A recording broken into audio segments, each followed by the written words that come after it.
நான் வந்து ரியானா ராஜு. நான் வந்து ஒரு திருநங்கை. நான் பெங்களூர்ல இருந்து வரேன். அப்படிங்களா? ரொம்ப சந்தோஷம். Specially I focus on HIV and AIDS prevention projects. இந்த சமுதாயம் திருநங்கை என்றாலே யாசகம் பெறறதுக்கும் இல்ல பண்றதுக்கு மட்டும் தான் நினைக்கிறாங்க. ஒத்துக்கிட மனசு இல்லனாலும் அதான் நேசம். அவங்களுக்குள்ளே இருக்கிற டேலண்ட் என்னைக்குமே அது வெளியே வர விடுறது இல்லை. கரெக்ட்.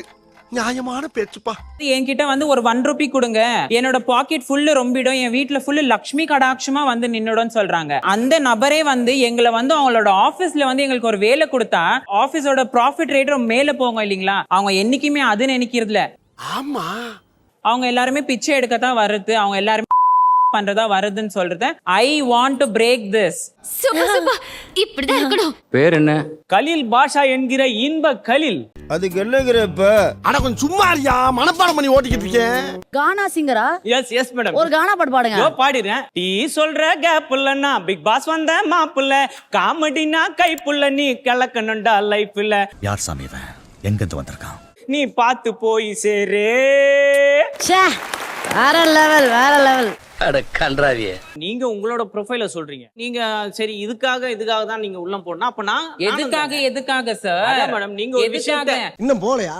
பாமாவளையா பார்த்தது. சாரி அவங்கள திருநங்கைன்னு சொல்லலாம்ல. திருநங்கை தான் அவங்களுக்கு just பேரு. நல்லா ஹாப்பி பண்ணாங்க, நல்லா ப்ரோ சூப்பர் ப்ரோன்னாங்க. ஆனா இவங்க மூக்கம் நடிக்கிறாங்க. நீ எப்பறா பான்னுவ? இது சொல்லு அது சொல்லு. ஆர்டர் சார் போடுறேன். நான் மூக்க நொலிக்கல சார். சார் நான் மூக்க நொலிக்கல. அந்த எடுத்து என்னையா ஓவரா பேசுறானே தவிர உங்களுக்கு எதுவுமே தெரியல. நீங்க நீங்க உள்ள போவாதீங்க சார். அது என்னோட பைத்தியமா இவன். ரொம்ப நேரம் நல்லா பேசிக்கிட்டாரையா. பேசல சார். நீங்க உள்ள போறது உங்களுக்கான குவாலிட்டிஸ் இல்ல. நீங்க எப்படி மேடம் சொல்லாத சார்? உங்களுக்கு குவாலிட்டி நீங்க எப்படி சொல்லாத சார்? நீங்க உங்களுக்கு சொல்லவே கூடாது. இல்ல. ஒருத்தருக்கு ஒருத்தர் கோஆபரேட் பண்ணி குத்து வாங்கிக்கிறேன். அப்பதான் ஆட்டோ முடிஞ்சு சீக்கிரம் வீட்டுக்கு போலாம். ஓகே. உங்களுக்கு பயங்கரமான நோக்கம் இருக்கு. அண்ட் நீங்க கடந்து வந்த பாதையும் கடினமான பாதை தான், அது எல்லாமே ஒத்துக்கிறோம். நோக்கம் பெருசா இருக்கு, ஆனா கேரக்டர் வந்து அவ்வளோ ஃபிளேவர்ஃபுல்லா இல்ல. வாயில நல்லா வருது, சொல்ல முடியல. என்னை பொறுத்த வரைக்கும் எனக்கு ஆட்டோ அண்ணன் அப்படின்னா எனக்கு அண்ணன் மாதிரி. இப்போ அந்த கனெக்ஷன் கொஞ்சம் கொஞ்சமா குறைஞ்சிக்கிட்டே இருக்கு. அந்த கனெக்ஷன் வந்து இவர் உள்ள வந்தாருன்னா இன்னும் பலப்படுத்துவார்னு நினைக்கிறேன். கேரக்டர் இருக்கு. அவர் டக்குன்னு ஒரு பாட்டு பாடுறாரு, டக்குன்னு ஒரு இதை பேசுறாரு, ஒரு ஆர்குமெண்ட் பண்றாரு. தேங்க்யூ.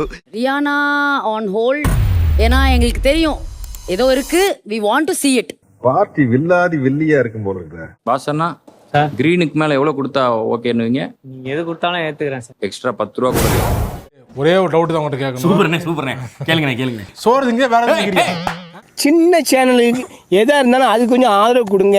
உங்கள் பொண்ணான கையை கொண்டு அந்த பெல்லில் தட்டிடுங்க. அவங்களுக்கு சப்ஸ்கிரைபர் 5-10 ஏறுனா அவங்க மனசு சந்தோஷப்படும். அவங்க வீடியோவும் பாருங்கள்.